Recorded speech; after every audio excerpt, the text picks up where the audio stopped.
Hey folks, I'm Andre, also known as Meddler. And I'm Paul, also known as Pabro. We're back with another dev update today. It's September 10th, so everything after today won't be covered. We've got a wide range of topics to cover today, including matchmaking, Teemo's art and audio update, LoL player days, a bit on Worlds, and a quick look at Season 2025. But first, let's hear from the modes team. Hey everyone, Eduardo Riot Cadmus Cortejoso here to give you an update on modes. It's been a big year for us. Not only did Arena make its return for round 3, but we also launched Swarm. These modes have been such a joy for all of us to work on, and so on behalf of the entire modes team, thank you all for playing. Now, let's get into the future of Arena and Swarm. I'll start with the question everyone's been asking, are you going to make Arena permanent? The short answer is no. While Arena has been getting a lot of love from many of you, once we hit the 2-month mark, we saw a pretty big drop-off in game hours and engagement. Unfortunately, even our mid-run content update didn't quite inspire a lot of players to come back. But don't worry, Arena won't be gone forever. We're planning on bringing it back in the first half of next year with some much needed quality of life improvements and even some more wacky augments for you to play around with. Now for Swarm. So from the beginning, Swarm was never intended to be a permanent game mode. And that's still the case right now. I know a lot of us, myself included, look back fondly on both Star Guardian and Odyssey, but Swarm actually surpassed both of these modes in terms of player engagement. And while we don't have a decision on if or when Swarm will be back just yet, given how much you all played, we're taking some of the learnings into consideration for future game modes and even the potential return of Swarm. I also wanted to let you know that Ultimate Spellbook will be returning as our next rotating game mode. It's already on PB right now and will be going out next patch. And before I go, I wanted to talk a little bit about ARAM. We know ARAM hasn't gotten much focus this year outside of regular balance updates. But don't worry, ARAM enjoyers, we got something cooking for you that will be oven fresh before the end of the year. That's it for the modes team for now. Make sure to check out the dev blog that comes out with this video for more information on both Swarm and Arena. And we'll be back in January to walk you through some of our plans in 2025. Hey everyone, I'm Phroxzon. I'm here to talk to you about matchmaking. Today we wanted to take a moment to look at how some of the changes we introduced this season have landed, and to share the areas we're looking to tackle next. Earlier this year, we had an issue causing some accounts to enter negative LP states.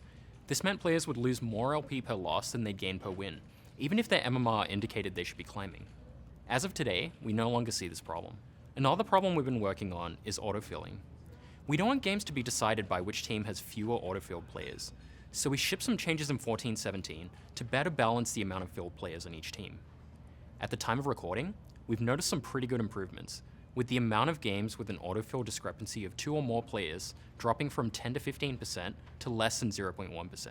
As of today, games with 2-0 or 3-1 autofill players have been effectively eliminated.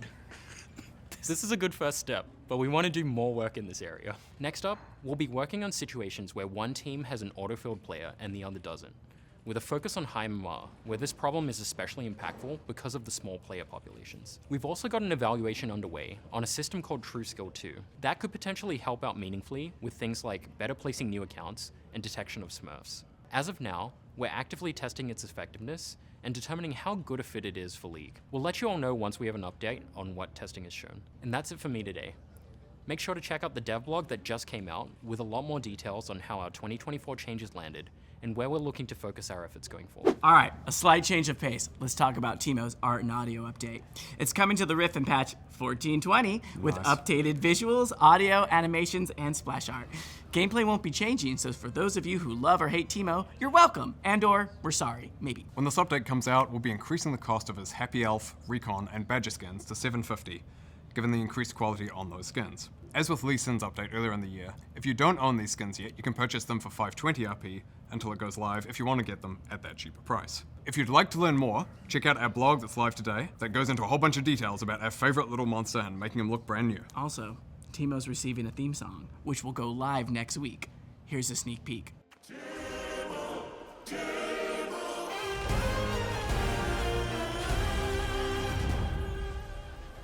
Switching topics, we've got Worlds 2025 kicking off in 3 days on September 25th with play-ins in Berlin. After Berlin, it's then Paris for both quarterfinals and semifinals, followed by London for the finals. This year we've brought back pick'ems, along with a new feature we're calling Global Power Rankings, that we think should be good if you want to get up to speed on teams or regions that you're less familiar with. Or maybe you just want to argue with our rankings about how your favorite teams stack up against their competition globally. We just dropped a dev blog that explains global power rankings in more detail, so go check it out if you want to learn more. And finally, the world's anthem will drop tomorrow, so keep your eyes and ears peeled for that. In case you missed it, this year's world's artist is Linkin Park. Along with Worlds in October, we'll also be celebrating League Player Days, a celebration of your League journeys over the last 15 years. Player Days will be 3 themed days that celebrate players of all kinds, from casual enjoyers to hardcore ranked climbers. The celebration will kick off with Creative Day, with a focus especially on artists. Then Music Day, to celebrate our true calling, being a music company. And finally, Esports Day, to highlight the ultimate competition in League. On each day, we'll share stories from players around the globe about what League means to them. There'll also be some missions you can complete for earnable in-game content, including a very special anniversary Sivir skin. Nailed it. Yep. There'll also be 3 Player Days skins available for purchase, with proceeds going towards the Riot Games Social Impact Fund.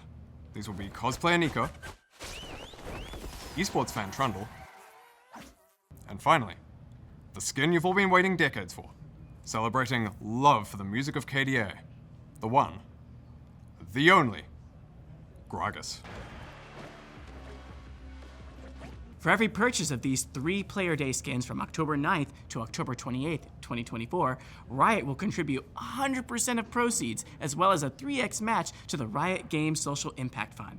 The festivities kick off on October 9th, which will also have a dev Q&A stream at 2 p.m. Pacific time. Join to have some fun with League devs, hear some stories from the old days, celebrate all of you, and just hang out. But we want to be clear, there won't be any big announcements or new games, so please stop by and say hi, chat about League, and meme with us or on us. While Player Days is all about celebrating your League journeys over the past 15 years, we also want to talk a bit about our plans for next year. Starting in 2025, we're evolving our approach with League seasons. Throughout the year, we'll have 3 distinct thematic seasons, each bringing its own narrative, progression, and content updates. Our goal is for each season to feel distinct, with different experiences, themes, moments, etc. highlighted. So that means in 2025, each season will include a new champion that's a core part of that season's thematic, with some connection to champions from other seasons as well. Each season will also have gameplay updates too, of course. One thing we'll be tackling for the first season next year is how a game can feel doomed once you have an exposed nexus, and quite often, people lose motivation to continue to fight. So we're exploring options on how to solve this experience and hope to bring a more competitive feel right to the very end of the game. Now, we're looking at some larger scope changes as well, of course, but we're going to be saving those for a little bit. We know we didn't get into too much detail on gameplay today.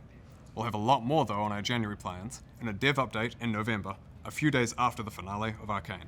All right, so that's it for now. Don't forget to finalize your pick'ems, tune into Worlds, read the dev blogs, and join us for Player Days. As always, thank you for watching, and we'll see you on the Rift. See ya. Bye.